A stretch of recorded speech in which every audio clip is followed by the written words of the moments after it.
बेटी आरती है, बेटी अजान है। सच कहो बेटी ईश्वर का वरदान है। इस बात को सही मायने में सार्थक करने के लिए नागौर जिले के गोटन में एक अनूठा नवाचार किया है पूर्व आरएएस अधिकारी एडीएम रहे सुखराम जी खोखर ने और उनके बड़े भाई जोराराम जी खोखर ने।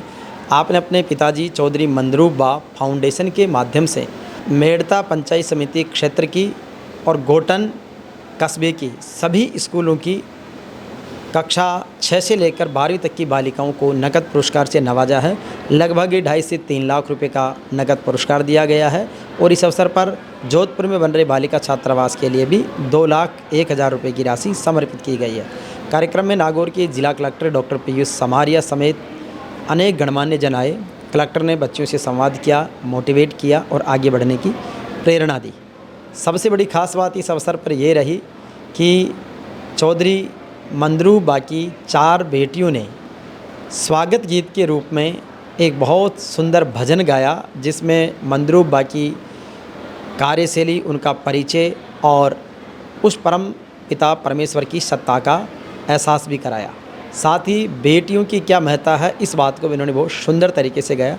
सभी बेटियों को ग्रुप वार सम्मानित किया गया ताकि सम्मानित मंच के मेहमानों के साथ सभी बच्चों का समूह में छायाचित्र और वीडियोग्राफी की गई। सभी बच्चों को सर्टिफिकेट दिए गए, नगद प्राइज़ दिया गया और उसके साथ बच्चों ने भी अपनी भावनाएं व्यक्त की। बहुत सारी बच्चियों ने अपने मन की बात कही, कुछ ने अपने लक्ष्य निर्धारित किए, कुछ इस कार्यक्रम से प्रभावित होकर के नए विचारों के साथ उन्होंने संकल्प लिया है। साथ ही चूँकि इंटरनेशनल मिलेट ईयर्स है तो ये भी एक बड़ी खुशी की बात रही कि आपने मोटे अनाज को बढ़ावा देने के लिए बाजरी का खींचड़ा और कढ़ी का भोजन करवाया। तो इस तरह से कार्यक्रम एक तरह से इंटरनेशनल थीम को भी साकार करने वाला रहा। बहुत सी बच्चियों ने अपनी भाषण कला के माध्यम से प्रस्तुति दी तो अभिव्यक्ति की क्षमता का विस्तार हुआ। उससे पहले व्याख्यान माला के रूप में सामाजिक सुधारों पर वक्ताओं ने अपनी बात रखी, बालिका शिक्षा को संबल प्रदान करने के लिए।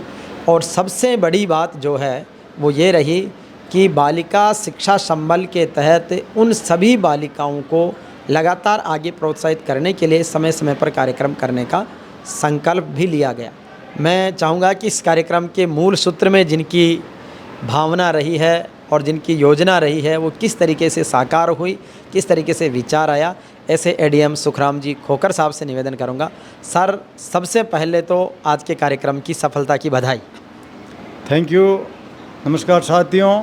और इसके साथ ही अब मैं निवेदन करूंगा कि किस तरीके से कार्यक्रम की रूपरेखा बनाई गई, किस विचार ने इस छोटे से बीज को एक वटवृक्ष का रूप दिया। चौधरी मंदरूप जी बा खुद अनपढ़ थे, लेकिन वो शिक्षा के प्रति बहुत जागरूक थे और शिक्षा को जीवन की सफलता का कम समय में अधिकतम फल देने वाला माध्यम मानते थे। उन्होंने हम चारों भाइयों को पढ़ाया और हम चारों भाई सफल हुए। आज़ादी के पहले ही हमारी सबसे बड़ी बहन का जन्म हो गया था तत्समय की आर्थिक स्थिति के कारण, और इतना स्कूल की व्यवस्था नहीं होने के कारण वो अपनी बेटियों को नहीं पढ़ा पाए थे। लेकिन वो अक्सर ये बात गंभीरता से कहते थे कि यदि मैं मेरी बेटियों को पढ़ाता तो सारी बेटियां कलेक्टर बनती। ये चीज़ हम सुनते और हमारे दिल के अंदर हमारी बहनों के प्रति एक ऐसा भाव था कि समय समय पर हमने उसको एक भावना के रूप में धरातल पर भी उतारा है। और जब हमारा नंबर आया तो हमने जब भाइयों के बच्चों को उच्च शिक्षा और क्वालिटी शिक्षा के लिए जोधपुर ले गए तो बहनों के बच्चों को भी ले गए। हमारे परिवार की भाई बहनों के कुल 10 बच्चे हैं, वो IIT, MBBS, BTech करके अच्छी सेवाओं में है। Engineering, all India engineering services में है, मेडिकल सर्विसेज में, मेडिकल कॉलेज में प्रोफेसर्स में है और मैनेजमेंट के अंदर मैंगलोर रिफाइनरी के अंदर सीनियर मैनेजर पर, कोल इंडिया के अंदर सीनियर मैनेजर पर। ये सारी चीज़ें हुई है बा के उस भावना के कारण कि एजुकेशन सबसे बड़ा माध्यम है। आज मैं उसी भावना को धरातल पर समाज की सभी बेटियों में बांटने के लिए और उस भावना को सभी हमारी पंचायत समिति की बेटियों को प्रेरित करने के लिए ये प्रोग्राम बनाया और जिसमें मैंने जिला कलेक्टर नागौर और हमारे आदर्श रहे भूराराम जी चौधरी रिटायर्ड आरएस और वीसी साहब गंगाराम जी चौधरी से मैंने वार्ता की कि मैं बालिका शिक्षा पर कुछ करना चाहता हूं और ये प्रोग्राम हम कर रहे हैं, तो उन्होंने हमें इसके बारे में और अच्छे सुझाव दिए और उसके हिसाब से मंदरूप जीबा फाउंडेशन में हमारा जो फंड है हम सभी भाइयों का है और सम्मिलित रूप से हम खर्च करते हैं। पहले हम इसको धर्म के नाम पर करते थे, हमने ये सोचा कि धर्म या सत्संगत से इतना समाज का भला नहीं हो सकता, शिक्षा पर किया जाए तो अच्छा है, तो इसलिए इस साल शिक्षा पर किया। इस बार सर बालिकाएं आई, बालिकाओं ने अपनी भावना रखी, किसी ने यूपीएससी टारगेट रखा, किसी ने आरपीएससी रखा, किसी ने एसएससी सीजेल रखा या अन्य पुलिस टीचरशिप में जाने का रखा। इलाके की बालिकाओं में इस तरीके की भावनाओं को देखकर कैसी संभावनाएं देखते हैं कि बालिका शिक्षा का और बालिका सशक्तिकरण का क्या भविष्य है, जैसे कि बच्चियों की आज की इमेजिनेशन आपने देखी? बालिकाएं सबसे बड़ी हमारे समाज के अंदर राज की नौकरी के अंदर भागीदारी का टारगेट रखती है। पुरुष रखते हैं, बालक रखते हैं, बालिका भी रखने लगी है। और हमारे द्वारा जो ये प्रोग्राम किया गया है इसमें सबसे ज़्यादा असर तो एकेडमिकली बेहतरी के माध्यम से सरकारी सेवा में जाने की तरफ इनका उत्साह बढ़ेगा।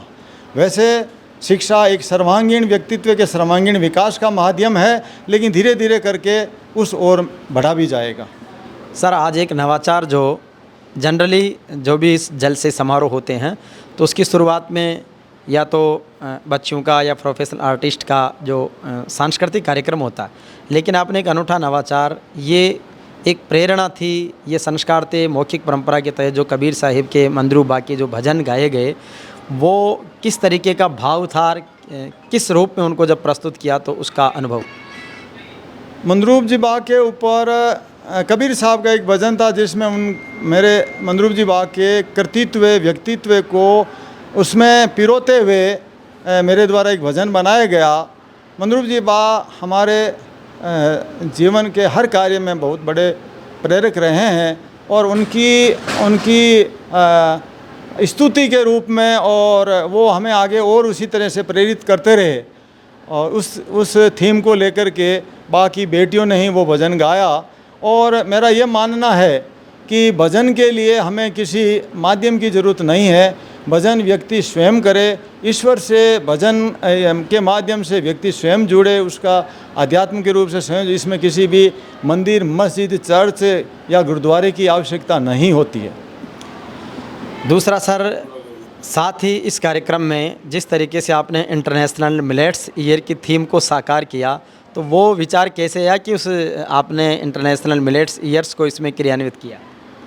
मैं राजस्थान का पश्चिमी राजस्थान का जाया जन्मा हूँ और मैंने मेरे पिताजी को सन 70 से खेती करते हुए देखा और राजस्थान के गांव में मैं जन्मा, पढ़ा, आगे बढ़ा। मैंने ये पाया कि हम राजस्थान वालों की भाषा, हम राजस्थान वालों का खान पान, हम राजस्थान वालों की बोलियाँ, ये सारी आम जन के अंदर भी यूँ समझते हैं कि ये तो गंवार की है। लेकिन आप ये देखिए कि राजस्थान के अंदर जो खान पान है, उसका जो न्यूट्रिशन है, वो अब जाकर के वैज्ञानिकों ने साबित किया है कि जो तथाकथित अच्छे अनाज हैं, गेहूं और राइस, वो बीमारियों के कारक हैं। और जबकि बाजरा, रागी, मक्का, जवार, ये जो मिलेट कहलाते हैं, ये शरीर के लिए ज़्यादा स्वास्थ्यवर्धक, ज़्यादा कैलोरी वाले हैं। तो हमने ये पाया कि ये चीज़ें तो हमारे पुरखों के द्वारा आविष्कारित हैं, हम उसी खान पान पर लौटें। पिछले 50-60 साल के अंदर आज़ादी के बाद जो समृद्धि आई, तो लोगों के अंदर ये भावना थी कि ये जो खान पान है, ये खान पान गंवारों का है। इस खान पान को गंवारों का नहीं, ये पुरखों के द्वारा आविष्कृत है, इसको हम अपनाएं। और ये सबसे बड़ी ब्यूटी है इसकी कि इस खान पान का खर्चा बहुत कम है। मैं ये मानता हूँ कि आज 500-700 आदमियों ने खाना खाया, जिसके अंदर करीब 30 किलो बाजरी और 15 किलो मोठ का इसके अंदर काम हुआ और करीब 1 क्विंटल छाछ लगी। तो ये एक बहुत ही किफ़ायती है, शरीर के लिए फ़ायदेमंद है। मेरा ये मानना है कि मेरे यहाँ समारोह था, मैंने लोगों के बीच में उनकी मेहमानबाजी के लिए खींच और कड़ी परोसी है, तो मैं ये चाहता हूँ कि मेरे बेटे की शादी हो और उसके अंदर भी मैं यही खींच और राबड़ी और कड़ी परोसूँ। तो ये जो फिजूल खर्ची है वो बंद हुए। मैं एक यहाँ पर चिंता व्यक्त करना चाहता हूँ कि सन 80 के अंदर हमारे यहाँ पर ट्यूबवेल इरिगेशन आया, हमने 150 फीट से पानी का निकालना शुरू किया और आज 1000 फीट नीचे चले गए। और सन 80 से यहाँ 50 साल हुए हैं। 50 साल के अंदर हमने प्राकृतिक जो हमारा रिसोर्स था पानी का, उसको हमने खर्च कर दिया है और हमने अर्जित क्या हमने कुछ भी नहीं बचाया, सारा हमने फिजूल खर्ची में कर दिया। छोटा मोटा मकान किसानों ने बनाया, इसके अलावा उन्होंने कोई भी नवाचार नहीं किया है। यदि हम इसी तरीके से फिजूल खर्ची में अपनी गाड़ी कमाई खर्च करते जाएंगे और ये प्राकृतिक संसाधन का अगर इस तरह से दोहन बुद्धिमत्ताहीन से करते जाएंगे तो बहुत हमारे आने वाली पीढ़ियाँ हमारे को कोसेगी। इसलिए ये नवाचार कम खर्चे के लिए जो दिखावा है, इस दिखावा को तिलांजलि देने के लिए किया गया। एक सर, रिटायरमेंट के बाद जनरली आदमी अपनी शांतिपूर्ण लाइफ जीता है।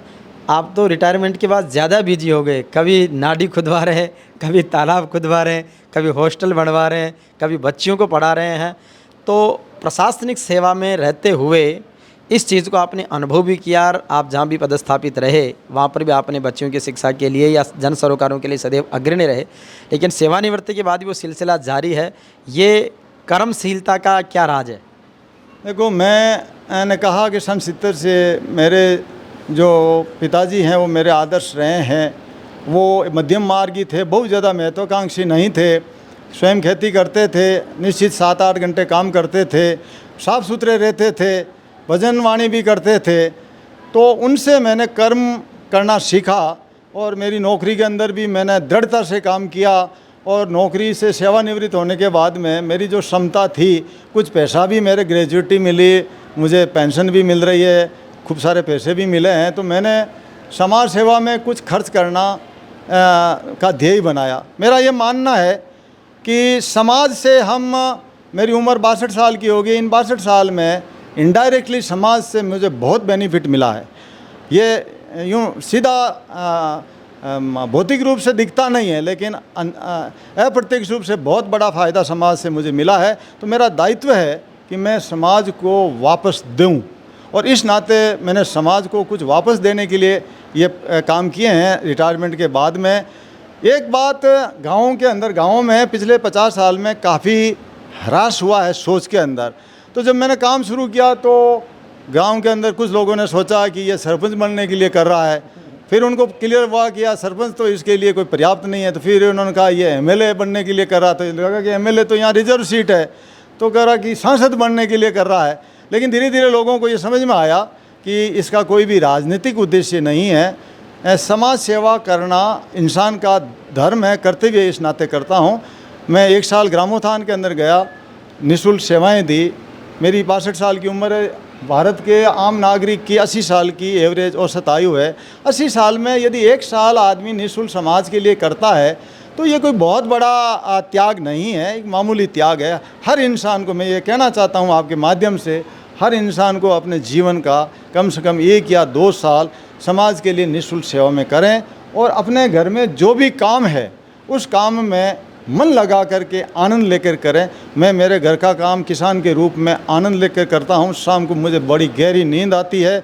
मुझे मैं आज के दिन किसी भी तरह की कोई टैबलेट नहीं ले रहा हूं। Thank you. किस तरीके की दिनचर्या है रिटायरमेंट के बाद लाइफ की आपकी? मैं पिछले साल पूरे साल मनोयोग से ग्रामोत्थान के अंदर निदेशक के रूप में काम किया। तो मैं टेलीफोन से ही मेरा डेयरी और खेतीबाड़ी संभालता था। ज़रूर मुझे इससे काफ़ी नुकसान हुआ। उस नुकसान की मैं भरपाई अब स्वयं कर रहा हूं। तो इसमें मैं सब महीने में करीब 20 दिन गांव में रहता हूं, 10 दिन मैं जयपुर सेटल्ड हूं, परिवार के साथ रहता हूं। सुबह मैं 5 बजे उठ जाता हूं। उठते ही गर्म पानी पी कर के खेतों में निकल जाता हूं। सारे खेत देखता हूं, कौन सी फसल कैसी है, कहाँ पर किसान को क्या कहना है।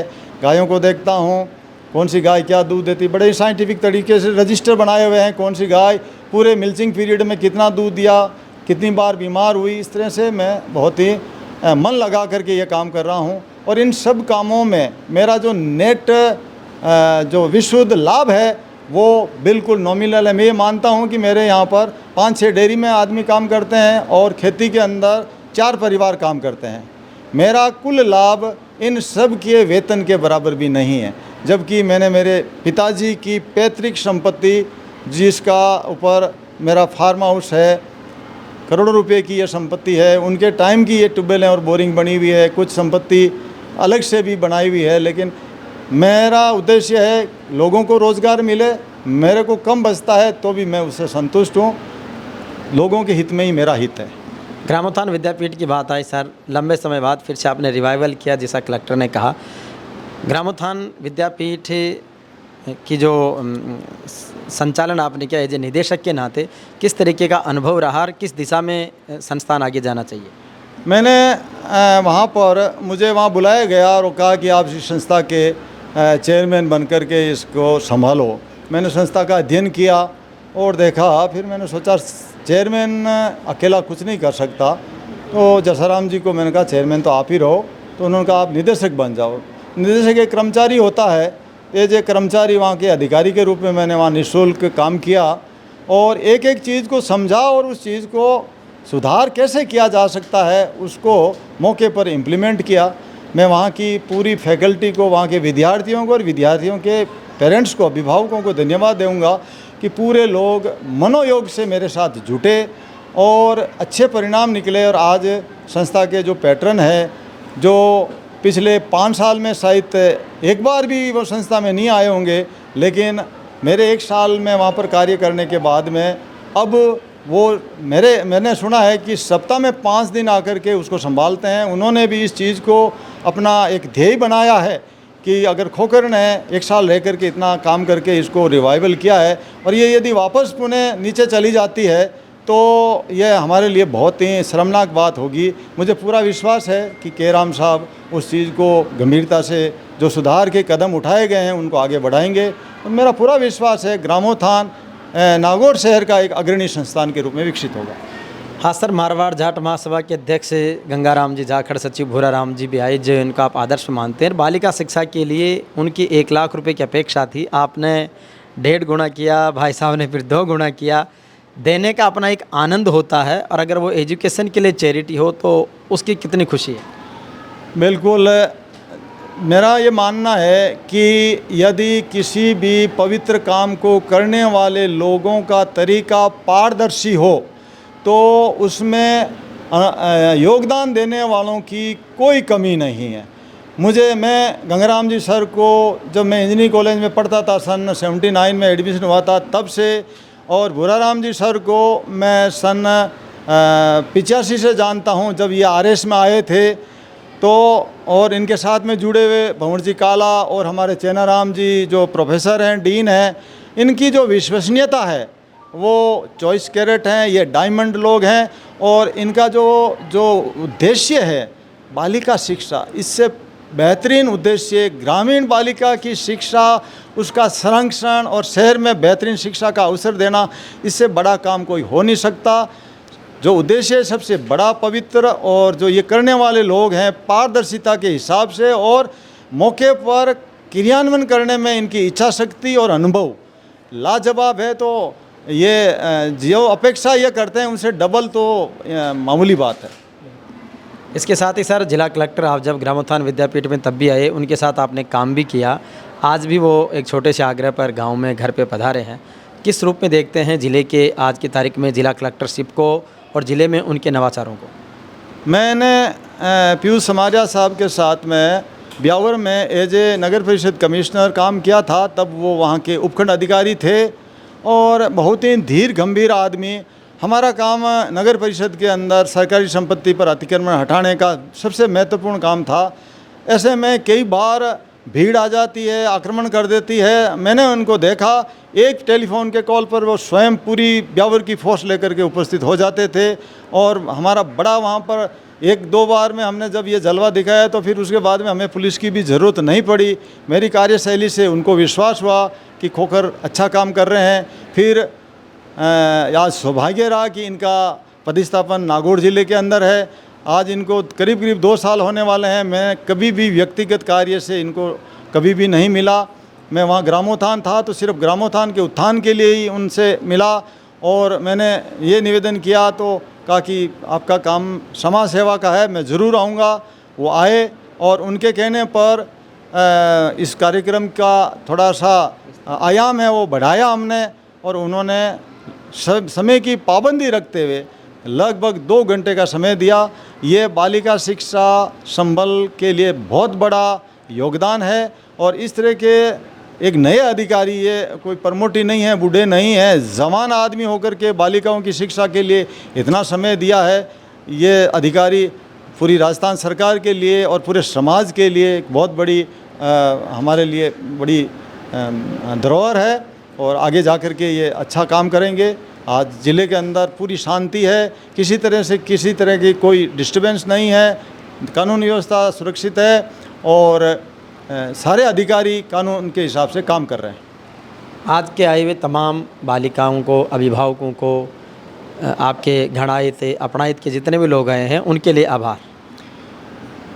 मेरे एक छोटे से कॉल पर पंचायत समिति मेड़ता के तमाम सरकारी विद्यालय, ग्रामीण एवं शहरी विद्यालय की बालिकाओं को मैं सबसे पहले धन्यवाद देना चाहूँगा। CBO श्री गोविंद राम जी को, कि हमने उनको निवेदन किया कि इस तरह का कार्यक्रम है, तो उन्होंने सभी स्कूलों के प्रधानाचार्यों को सूचित करते हुए बालिकाओं को इंटीमेट किया। बालिका एवं अभिभावकों ने हमारे कार्यक्रम और हमारा जो सोशल मीडिया पर अपील थी उसमें विश्वास किया, और 100% जितनी हमारे पास सूचियाँ आई उससे ज़्यादा बच्चियाँ यहाँ आई। हमने किसी को निराश नहीं किया। उसको समझने में अगर किसी ने थोड़ा ज़्यादा समझ लिया, ज़्यादा बच्ची आ गई, तो भी उसका प्रोत्साहन किया। उनका बच्ची का मन हमेशा रखना चाहिए और उसका मान हमेशा करना चाहिए। उस स्पिरिट से हमने उनका मान बढ़ाया, और वो लोग आए, उससे हमारा मान बढ़ा। हम इस दिशा में आगे भी काम करेंगे। उनके सहयोग के लिए उनका बहुत बहुत आभार, धन्यवाद। तो ये थे सुखराम जी खोकर, जिनसे सारी बात हुई, और ऐसे ही रचनात्मक, प्रेरणात्मक कार्यक्रम समाज में, देश में होते रहने चाहिए, जिससे हम आगे बढ़ सकें।